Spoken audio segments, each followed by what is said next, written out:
Hello there! Welcome to this episode of Force Ghost Conversations. This is your host, Anthony King, and this week, along with special guest Mrs. Force Ghost Conversations herself, Elise King, we're going to take a deep dive look into the Season 2 episodes of The Bad Batch titled The Clone Conspiracy and Truth and Consequences. Now, before we get started, I'm inviting you to join the conversation with us. We can be found on Twitter and Hive at Force Ghost Pod. You can also follow us on Facebook, Instagram, YouTube, and TikTok just by searching Force Ghost Conversations. And we look forward to connecting with you on those platforms. Also, please be sure to subscribe, rate, and review the podcast on your listening site of choice. Plus, Force Ghost Conversations is live on Patreon. And if you're a fan of the podcast and would like to consider pledging your support, there will be a link in the episode description here for you to check out the various tiers offered. And finally, please be sure to check out our TeePublic store to buy some Force Ghost Conversations merchandise. And without further ado, it is time to gather around the campfire for some Force Ghost Conversations.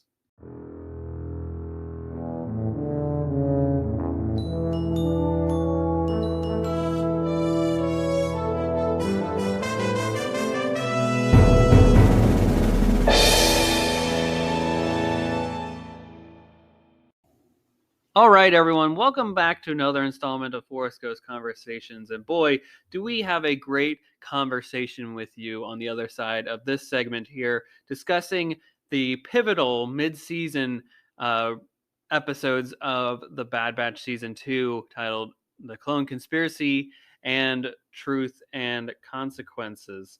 Mrs. Force Ghost Conversations does a phenomenal job helping to break down the episode, and I think this is arguably one of our best podcasts yet, so that's not without hyperbole at all. This is a really great conversation, and I hope you're going to enjoy it on the other side of this portion too. But until then, let's get into the Cloud City gossip of it all. Yes, our news rundown of the Star Wars, Lucasfilm, all you name it, Galaxy over the past weekend. Boy, was there a lot that came out. So buckle up. We got a ride to go here. So first, Star Wars Young Jedi Adventures will premiere on Disney Plus and Disney Junior on May 4th. And I don't know about you, but I'm really excited for this show. It will feature some Jedi younglings as they discover new adventures that are set during the High Republic era. The full cast, also confirmed, includes Jamal Avery Jr. as Kai Brightstar, Juliet Donenfeld as Lee Soleil, D. Bradley Baker as Nubs, Emma Berman as Nash Durango, Jonathan Lippo as RJ-83, and Peter Michael as Master Yoda. Now, other supporting young child stories will release alongside this new series as well, continuing the journeys of some of the characters featured. A full list of the books and short stories can also be found on StarWars.com if you are interested. Also, we're getting a new comic book one-shot very soon. Written by Stephanie Phillips with art by Alvaro Lopez and a cover by Ryan Brown. Star Wars Return of the Jedi, Lando #1 follows our heroes Lando and Chewbacca on their journey to complete a heist from the nefarious Jabba the Hutt and ultimately reclaim their friend Han Solo. Now, this comic release coincides with the 40th anniversary celebration of Return of the Jedi, along other tie-in releases such as Star Wars Return of the Jedi, Jabba's Palace #1, and Star Wars Return of the Jedi, Ewoks #1. Be sure to pick up this new comic at your local comic book shop in May, and you can also see the cover art for this one-shot issue on StarWars.com right now. Furthermore, a new book will be coming soon from author E.K. Johnston, the author of previous Star Wars books such as Ahsoka and the Padme trilogy. So titled Star Wars Crimson Climb, the story will share the tales of a young Kira after her and Han split up in the beginning of Solo: A Star Wars Story, and it will feature her rise through the ranks of Crimson Dawn to eventually where we meet up with her again later in Solo. And I am so excited for this book. I will cover more details as they become available, so stay tuned for that. Next, for Star Wars music fans, the soundtrack for the incredible documentary Obi-Wan Kenobi: A Jedi's Return is now available on streaming platforms. The score for this documentary was composed by Scott Michael Smith and Michael Dean Parsons. So far, I have really been digging this work, and I definitely think it is worth checking out. Now, finally, really bear with me on this one, folks. A litany of new guests have been announced for Star Wars Celebration in Europe. The guest list has now expanded to include the following folks. So here's a long list here: Gwendolyn Christie, Jonas Swadamo, Ming Na Wen, Aidan Cook, Silas Carson, Matthew Wood, Rosario Dawson, Michael Carter, Sean Crawford, Tim Dry, Femi Taylor, Mike Edmonds, Mike Quinn, Tim Rose, Caroline Blackiston, and Billy D. Williams. So be sure to head to StarWarsCelebration.com to learn more about these announcements and how to procure your picture and autograph opportunities if you are attending the convention later on this upcoming April, which is very exciting. I know there's a lot of Return of the Jedi actors and actresses returning for the convention to celebrate the 40th anniversary. So it's very exciting, and I hope it's going to be a lot of fun for you to get to be there in person. And with that, folks, that was all that I had for our Cloud City Gossip segment for this week. On the other side of this very short break, we will have our discussion about the mid-season episodes of The Bad Batch, The Clone Conspiracy, and Truth and Consequences. Stay tuned, folks.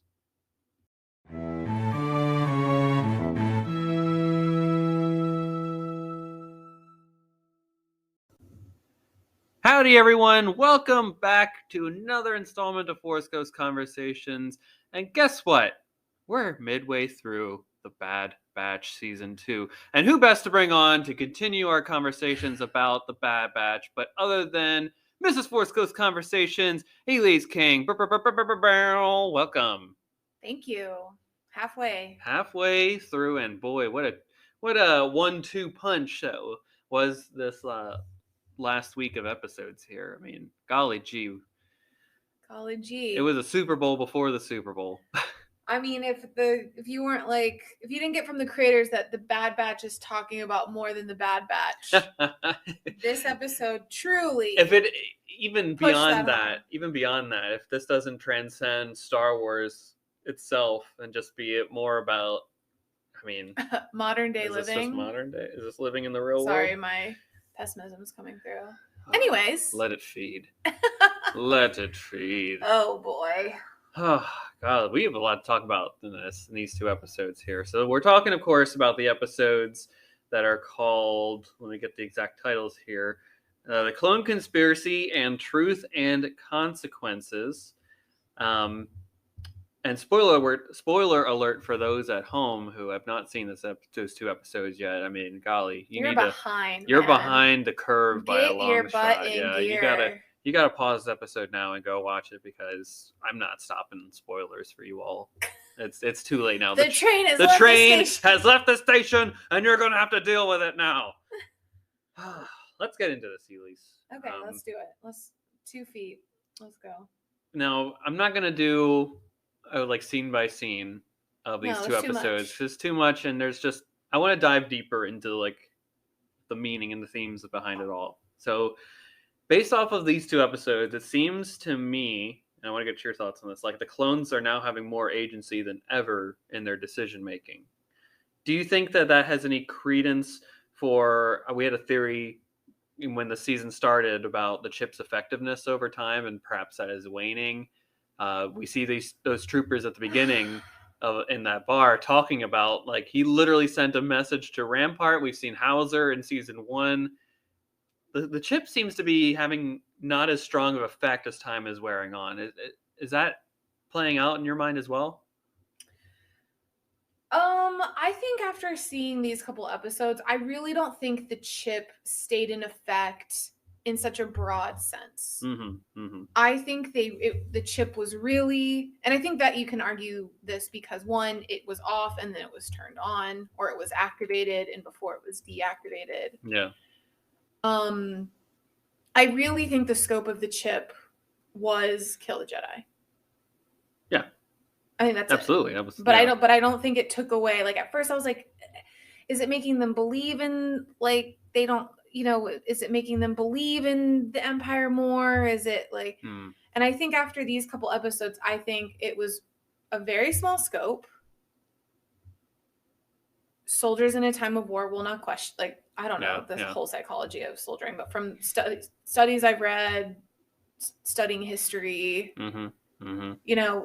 In a time of crisis, in a time of war, you do not ask why all the time.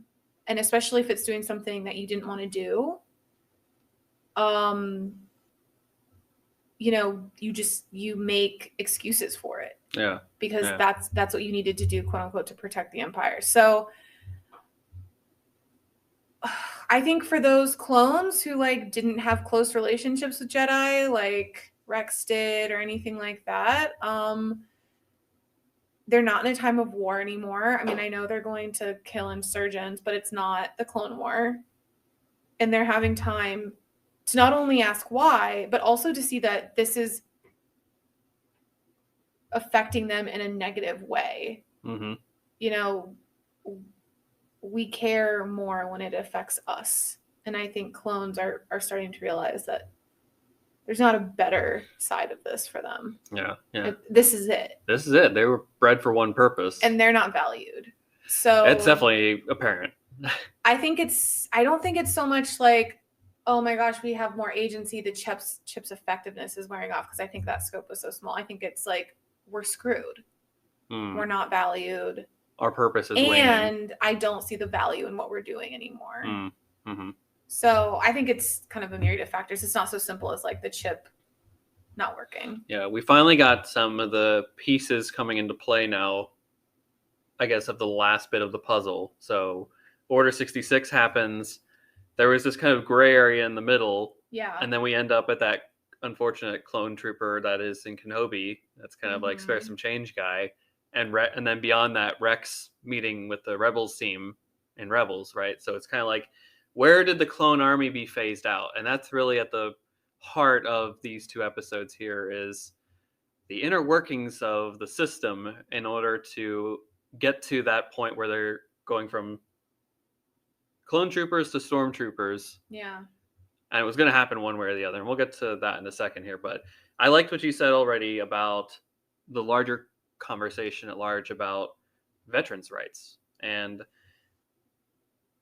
obviously, like I've said, it's going to end up in more tragedy for the clones. Like, I don't think this is a happy ending for them whatsoever. It's not this glorious, they're being phased out, they've served their purpose, thank you for your service, etc.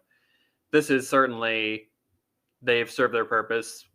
They're almost like droids. Goodbye. Turn them off, but you can't really turn off people, so just let them go. We don't need to worry about them anymore. Did you have any thoughts about this topic, and in particular how it was portrayed in this episode? I mean, I just think it's portrayed so realistically, and the only reason it's not like as devastating as it would be in real life is because they are dealing with this issue via cartoon. Mm-hmm. I mean, when they're like, there are millions of clones. Like, let that sink in. Yeah, it's hard. Millions. And over the course of the Clone Wars, we really got to know them on a personal level. Yeah. We know their names. We know their customs. We know that they have feelings. They know they care about each other. They like to distinguish themselves from others. They give themselves names. They give themselves names. They shave their heads differently. They tattoo themselves, right? There's ways to individualize themselves, and now they're just being cast aside as like this lesser portion of humanity. I'm curious. You are, a huge history buff. Yeah. Yes. How many soldiers went into World War II? Do you know, for the United States? Am I putting you on the spot here? A little bit. I don't want to say an accurate number here, but for some reasons, 64 million that can't be right. I know you're looking it up right now, but I feel like 64 million is something that comes to top of mind here when you look at the from beginning of war to war's end for the U.S.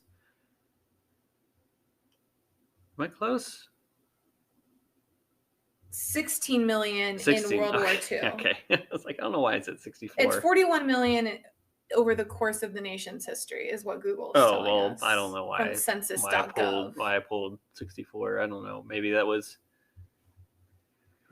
like casualties of Germany and Soviet Union or something. I don't know, Yeah. but anyways, that's a large number. That's a large number, and we don't know how many millions, but we know millions.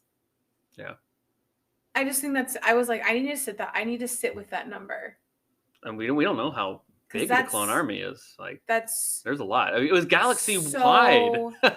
It's like World War II veterans coming home, and you could argue that we don't care about veterans when they come home anyways. Well, but we don't do enough, that's for sure. I mean, we're not here. But like, I mean, I understand but like that's saying like World War II veterans come home, they've given their all, and no one literally cares about them. Mm-hmm. Like literally, no one's even fighting for them except one lone person, one senator. Yeah, a couple senators. I mean, which is Bail crazy. Organa is helping too, but yeah, it's not. It's not all of them standing up in cheer saying, "Yes, we must." The clones did so much for us over the last couple of years.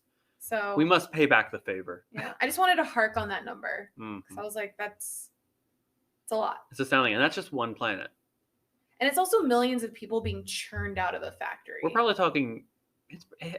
I don't know if there's an exact number for the amount of clones, but it may be in the billions at least that we have that are clones. Like we're talking galaxy-wide conflict here. I'm going with millions just because that's what they said in the episode. But I mean, it could be a lot of millions. Could be a lot. Could be hundreds of millions. Who knows how many clones? I mean, maybe there is an exact definition or number, but that's a lot. And none of them have happy endings. It's reflecting the real world. I mean, I can just think of the Pullman Army in post World War I, Vietnam, of course, and even to today, we still have issues with the veterans, the vet hospitals and stuff like that we have. Do you know what a clone's lifespan is?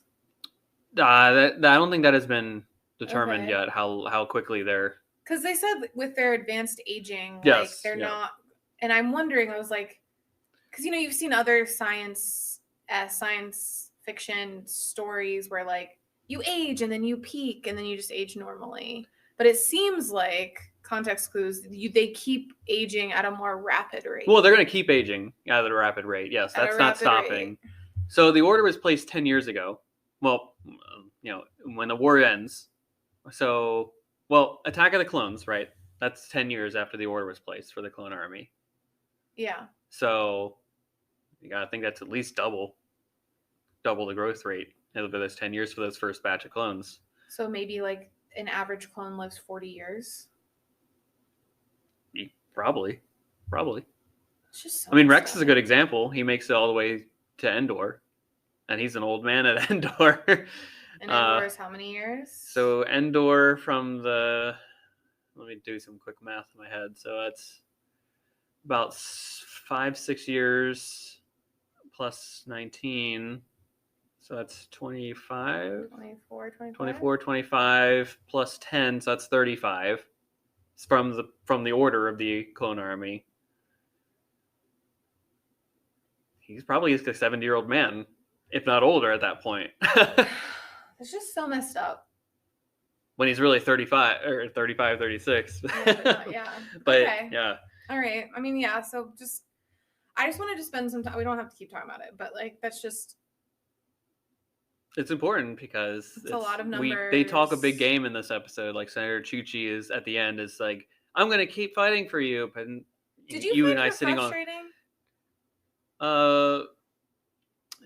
No, I didn't necessarily find her frustrating. I think she was okay given what she knew. I think she's a little naive, frankly, about the system still. I think Bail Organa is probably the most realistic senator, and I imagine Mon Mothma somewhere in that chamber is also very realistic too at this point. But it just seemed like she was still believing that you could make change in the Senate. Yeah, I guess I found her naivete. I don't know. Naivete. Yes. Let's sound professional here. I found her very frustrating. Okay. Because I'm like, use your context clues around you.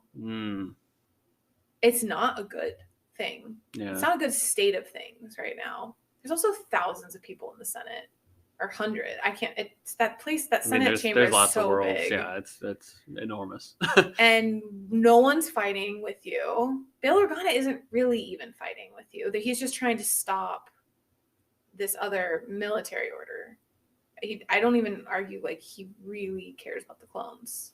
That's not his goal. His goal is to stop the Empire. Yeah, he has a bigger goal in mind. Yeah. So I don't know if it's because it's a cartoon, but I remember feeling this way in Revenge of the Sith too, of like all these senators, one, are either really corrupt and self-serving, which not a surprise, or two, just like so passive in the system. Oh yeah.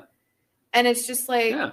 with all the signs of what's happening right after the Republic falls, I'm like, why do you still believe change is possible? But Andor gave me better perspective of how dangerous it is to be a senator and how fearful. And eventually, it just gets dissolved. A cloud of fear, yeah. But I just was like, geez, you're so naive. And it was so frustrating to me. Yep, it was like a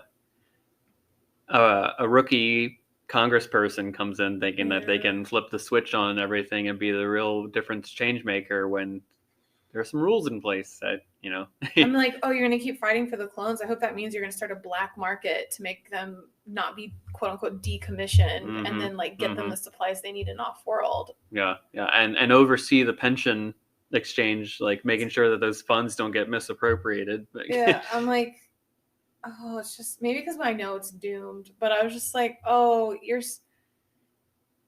it's so frustrating. Like, yeah, absolutely. It was just, yeah, I was like, it just adds to the tragedy. Yeah. I don't know. I was like, oh, I can't even like be like, you're noble. I was just like, you're being dumb. Yeah, very dumb. Very dumb. Being noble in this kind of scenario just means you risk lives. Unfortunately, it puts a target on her back too, in some way, shape, or form. So I don't know how her story is going to conclude here, but it probably also isn't a happy ending, if you ask me.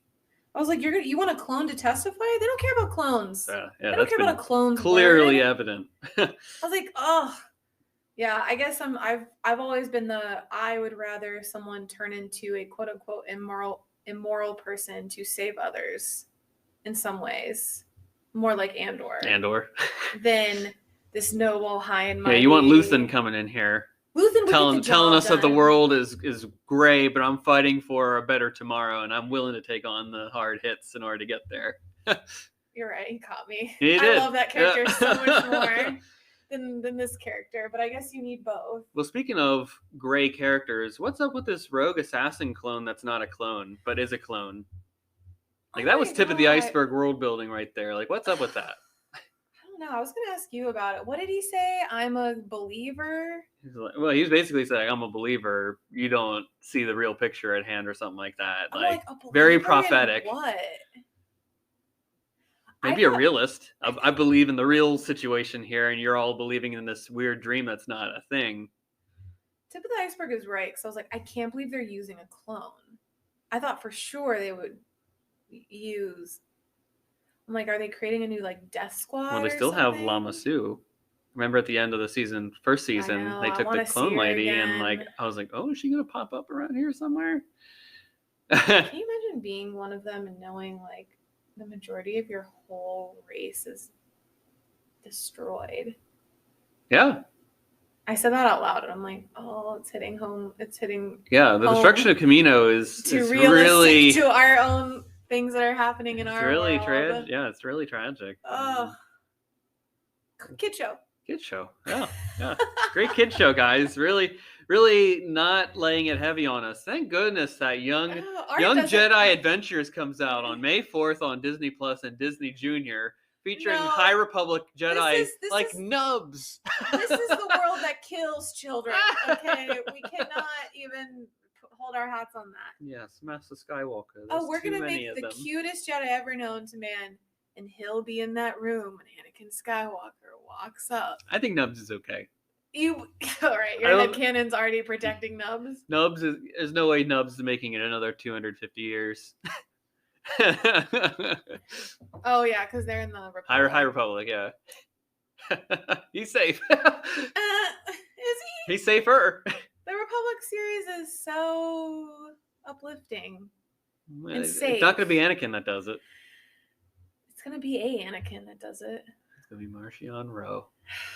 Kids show. Indeed. Anyways. Well, yeah. I was obviously like, what are cartoons they can doing here speak with to this? truth. Yeah. Art speaks to life. So yeah, I don't know. I can't figure it out. I'm like, oh, is this another Crosshair that then Crosshair is going to have to then protect the Bad Batch from? Maybe. Potential dots connecting. maybe. I don't know.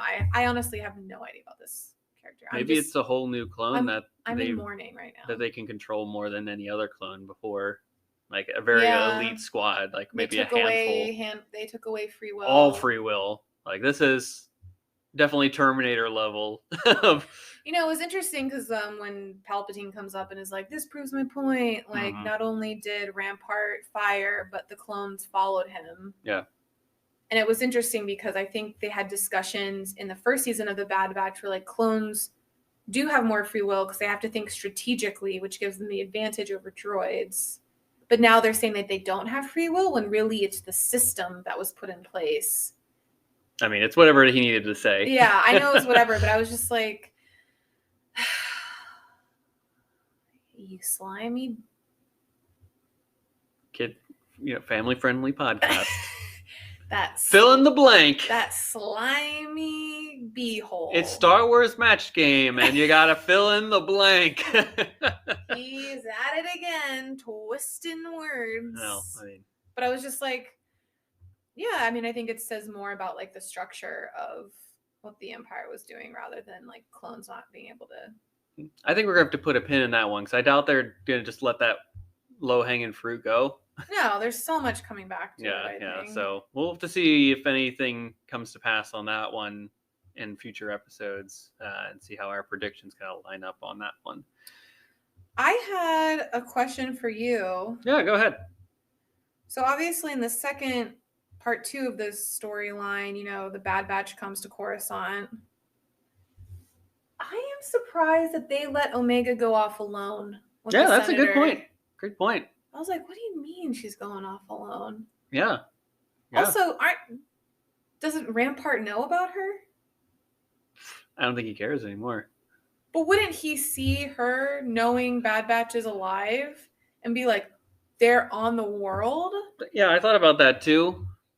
But I also think he had bigger fish to fry in that moment. And like that was the last of his concerns. I mean, it's probably, he's probably stewing in some cell now thinking about that. But that was my only big question about the whole story arc. I was like, one, putting Omega in. Yeah, that was very dangerous. It's very dangerous. I mean, she's a great strategist, but very dangerous. Mm-hmm. And two, the only reason I can think he wouldn't connect the dots, and maybe the audience can tell us like, oh, he never actually found out about Omega. He just knows about the Bad Batch. But I think in the first season he does. I feel like they had maybe misremembering this, but I had a feeling that Lama Su had a conversation with someone about they her. had a connection. Like Lama Su, they all said like she's the key. We need to get her. Like obviously they had those conversations, but I don't know. Maybe I'm Mandela affecting this. But I feel like that they had, like, we need to get her. Like, that's why they're important. And then he said that. But maybe not. Maybe not. Maybe that was just them internally talking about it. But yeah, audience. Interesting. Tweet at us. Yes. Jog our memories. Tweet directly at eking418. EM King 418. No, I think you're just eking on the twits. I don't know. You tag me. Yes. But yeah, tell me if Rampart has knowledge because I can't remember if those were a good point. I did conversations. Think, but Rampart's smart too. Like he's not a guy that doesn't do his homework when it comes to things. So. But I think there was a conversation about how they kept her so quiet. They kept her quiet. Well, and then to have her talking to the older, like the disgraced senator from Camino that was formerly in the chamber system, and then her just declaring, well, I'm a clone too.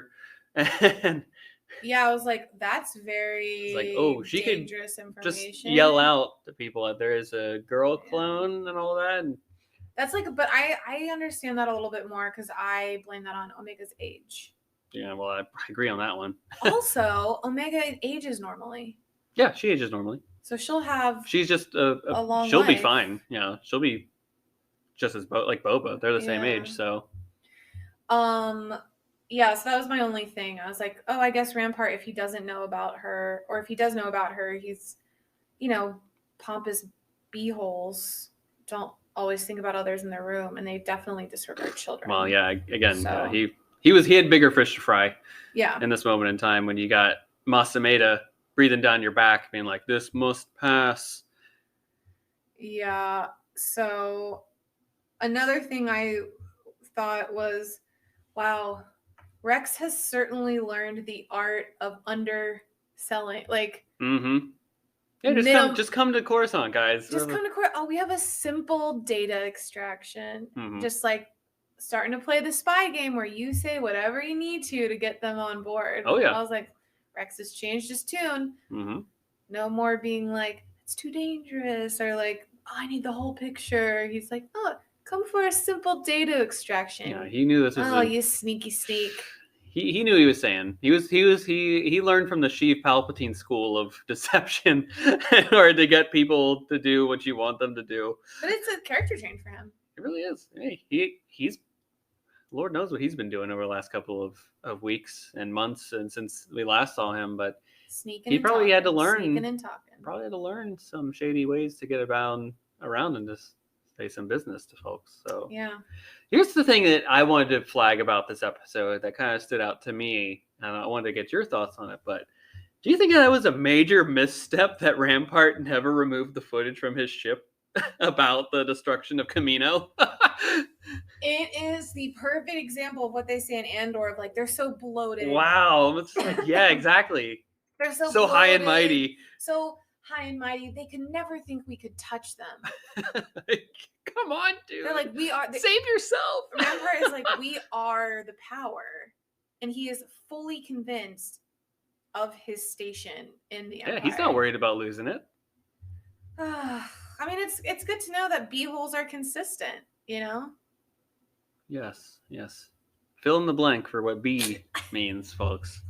It's the nicest way to put it. I just thought, what is this? Like, again, he's a smart guy. Like, he clearly knows what he's doing. He's done his homework. He's playing the game. He knows the system.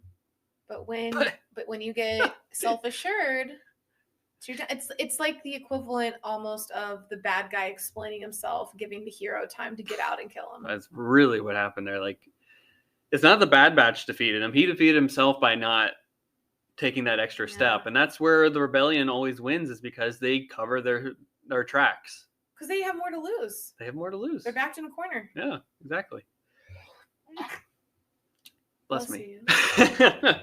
Yeah, and then of course, in the Senate hearing that takes place at the end of part 2, Rampart becomes the scapegoat pretty fast here, and he seemingly meets his demise. We'll have to see, obviously, what happens the rest of the season.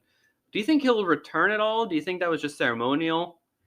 Another reason I was like, oh, the Senate is so annoying. When the Emperor was like, he'll be dealt with, I was like, that's not how a republic, like...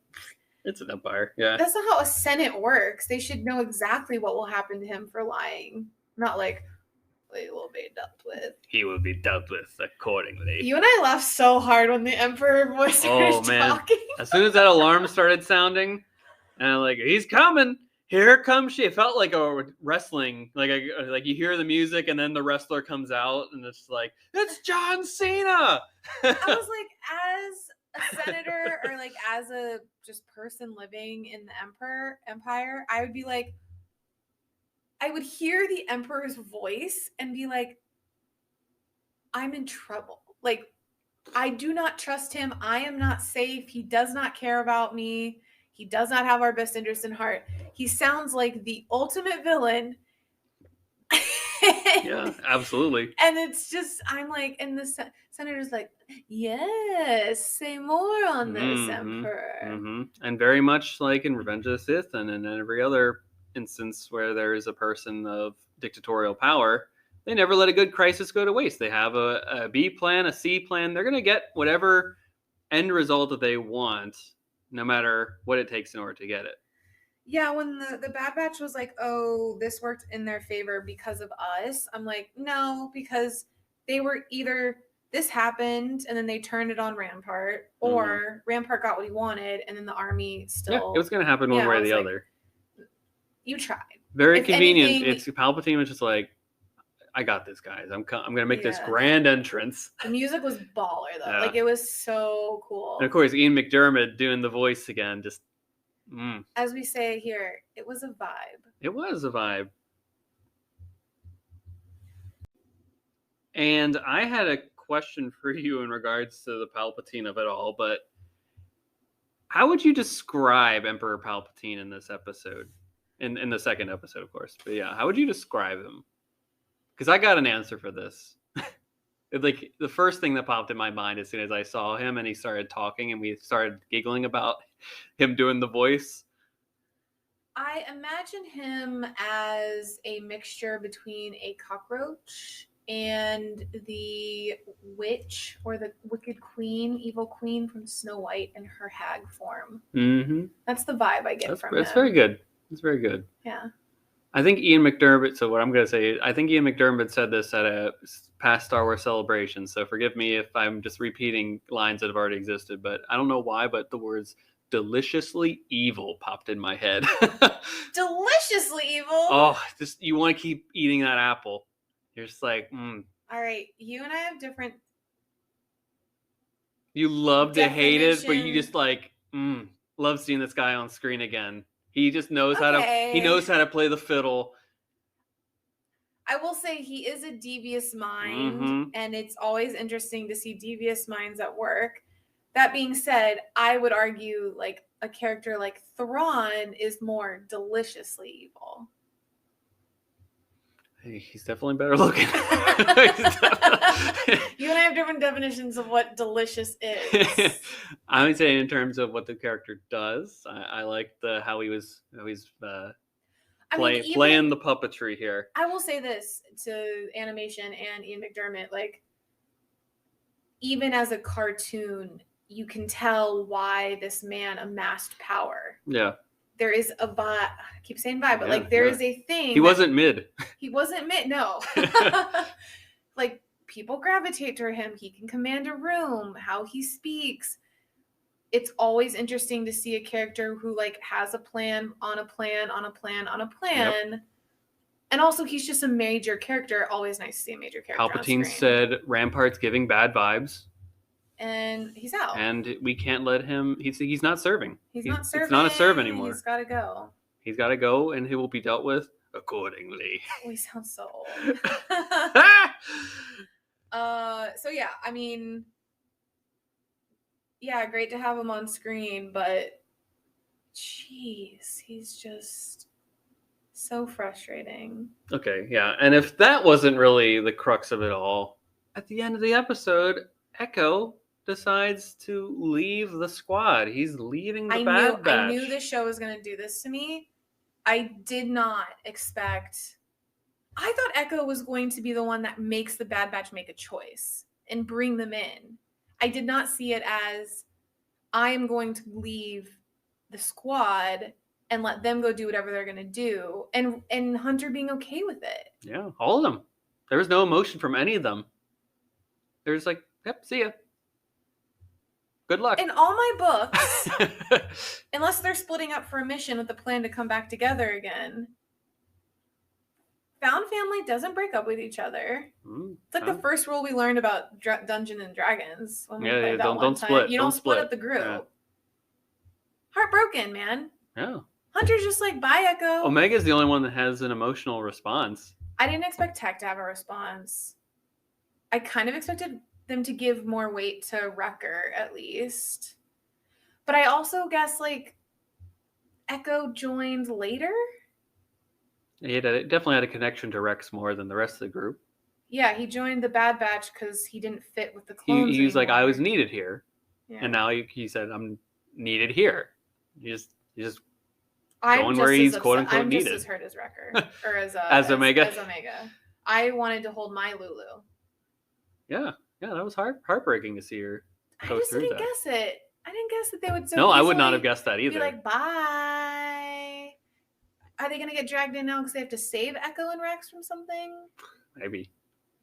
Maybe they bite off more than they can chew, I was wrong and right. and it hurts. And it hurts me. And what really hurts I'm hurt, is like audience. I'm hurt. this is really the first time that Omega has had to say goodbye to a loved one. So like add that bit of tragedy more to this story. Like, Do you think Echo expected her to get upset? Because they weren't like the closest. no, I also think that he said before that he's lost like a lot of his emotion through the experiments that have been put on him, Yeah. and I don't think he really recognizes the emotional pull of things anymore necessarily. So I don't think that he expected that. But he does get passionate about helping. He certainly gets people. passionate, but I guess finite emotions such as like, or infinite emotions such as like love and compassion just doesn't necessarily gravitate. He just knows right and wrong, and he's like, "This is where I'm needed. I can do the most good here. This is right." Because that's how Tex always responded. Wrecker obviously is a little bit more of like I mean, he and Omega had that episode together, Mhm. and Hunter as well. Oh, But really, what happens next for the Bad Patch? Like, as don't their know, man. squad, what do? Do they just go back to Sid's, and she's like, "Where's the other guy?" I'm not gonna lie, it is gonna be weird if after something like that, they're just like, "What's the next mission, Doc?" Like, that's weird to me. Mm-hmm. But if Hunter's still like, we have to, if he's so gung ho on, we have to remain off the radar. Because honestly, like Wrecker and Tech don't push Hunter. Echo pushed Hunter. Yeah. Crosshair pushed Yeah, Hunter. the only one. Yep, that was the two, right? If anything, Omega pushes Hunter, but Mhm. like those two don't push him. So I'm like, they could just go back to missions, which would be weird to me. They only got 8 more episodes to fill out this season, so you got to think there's probably a few missions in there. Yeah, but I want it to be like towards a bigger. No, I'm not going to do this. Okay, dial it back, Elise. I'm not going to say I want.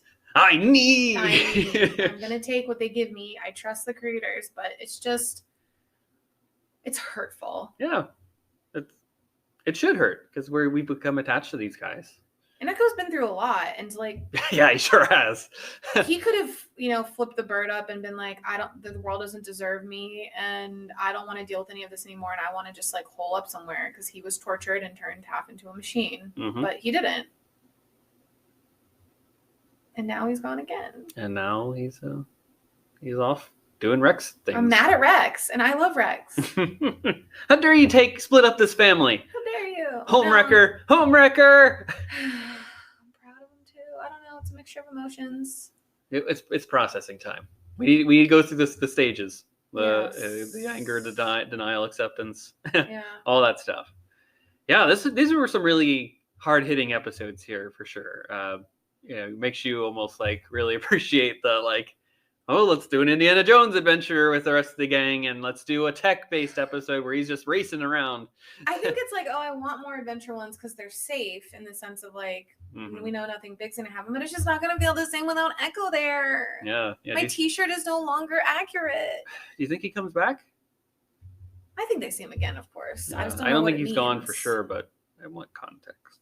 Yeah. What's the driving force? What's the reason? I can't see him being like, all right, cool, help the rebellion for a solid 2 months, back, ready to go. Mm-hmm. Mm-hmm. Oh, okay, never mind. I have 4 things I wanted to bring up as like fun things. I love it. Go for it. Okay, so one, my first thought when we saw the beginning of the first episode of this pair, I know it's like their off-duty uniform, but for a minute it looked like all the clones were wearing baseball hats. Yes. And I was like, that's kind of fun that a clone's at a bar in a baseball hat. They got a softball team. They just had a league match or something like that. Yeah, like once I got like I saw another angle, I was like, oh, it's those like military issued hats. It's like the fatigues. Yeah, but I was like, oh, how civilian. I love seeing clones in normal clothing. Mm-hmm, mm-hmm. Another one was when the Bad Batch first flies into Coruscant and you see Omega's eyes like become as big as saucers. Yeah. It was like in I think the High Republic series does a really good job of explaining like how wondrous Coruscant is when you first see it. Ram Jamaram, you remember when Yeah, that was great. Good call. Good pull too on that one. He like looks and he's like, oh my gosh, it's like a whole thing. Yeah. Of course, Anakin has that too in episode 1. Yeah. So it's just like, wow, from like these desert or like very isolated worlds of like being in a lab your whole life. I was like, that's fun to see. Yeah, vastly different from Kamino. Yeah, so different. And then also when she's helping the senator, Omega's wearing a comfy poncho. She like is. a bright, comfy poncho. Do you think that's a good cosplay that'll have to be done at future celebrations? I don't love a poncho personally. However, if you're trying, we also saw some ponchos worn on Coruscant and Andor, Mm-hmm. which is an easier cosplay than others. Of course, Aldani had a lot of them too. Yeah, those are easier to do at like the Star Cruiser and Celebration and stuff. Although Omega's, if someone actually did it, that would be very impressive because it was super colorful and a lot of patterns. So like to hand if someone's literally stitching that together, that would be very impressive. I think they'd get some notification and some award recognition. I would think so, because that'd be a piece of art. Yeah, they would say that would definitely be a talking point when they're walking up on the stage there at the competition. If they give her more clothes like that, I could see like a whole line of clothing, kind of what they do for Ahsoka, and like kind of like that nod to her. It's not cosplay, but it's like regular clothing with hints like of her like pattern. the jackets and stuff like that. Yeah. So I was like, oh, that's fun. And then the last thing was when Rex brings them to the garage, and it's a nod to the sisters. Mm-hmm. Yep, the Martez sisters. Is that who that is? Yep. Martez. Yeah, I was like, Trace and Rafa. Oh, that's a nice nugget. Mm-hmm. Yeah. They might come back. They might come back. I mean, they're doing the do. So they're doing the do. Because didn't the Bad Batch meet him? Yeah, in first season. Yeah. Yeah, so I thought it was because they were the ones that said, "Is there an echo in here?" And he's like, "I'm here." Oh yeah, because they're in the factory. But I thought it was a nod that like. Can you imagine that conversation if Rex had been like, yeah, it's these two sisters, they look like this, and the Bad Batch is like, we know them. Yeah. So very interesting. I think Rex was there in that episode too, so he shouldn't. I can't. He should know. Oh no! No, he wasn't. They call him. Yeah. And they're like, hey, we found some rogue clones that you need to go check out. Yeah. And he's like, rogue clones. And then that's when he finds them and they get their chips. Yep. Yeah. Totally. All right, we're back. We're back, everybody. There's just so much Star Wars that you have to be like, all right, where am I at again? What's the puzzle piece? But yeah, anyways, those are my 4 things of like, oh, that's fun moments. Very good, Elise. Very good. And honestly, that's all I had for this episode. We really broke it down and processed through it for sure. Yeah. This was not an easy set of episodes to go through. Definitely not as lighthearted and quote unquote fun as other episodes in this season, but certainly a very impactful and important one up there with the Clone Conspiracy, of course, and others. So yeah, hopefully we got no idea where we're going next week, but we're going. I'm buckled in for the ride. Buckle in. Yep, that's right. So with that, folks, we will be back next Sunday, with a brand new episode discussing episode 9 of The Bad Batch. So be sure to check out Force Ghost Conversations then on your podcast platform of choice, so you can continue to hear both mine and Elise's notes on the whatever is going to happen in the second half of The Bad Batch season 2. But we're thrilled to bring it all to you each and every week, and potentially to have our hearts broken as we experienced this week. We definitely gonna have to go through some processing for the rest of this week, that's for sure. But until then, folks, may the Force be with you. Take care. See you soon.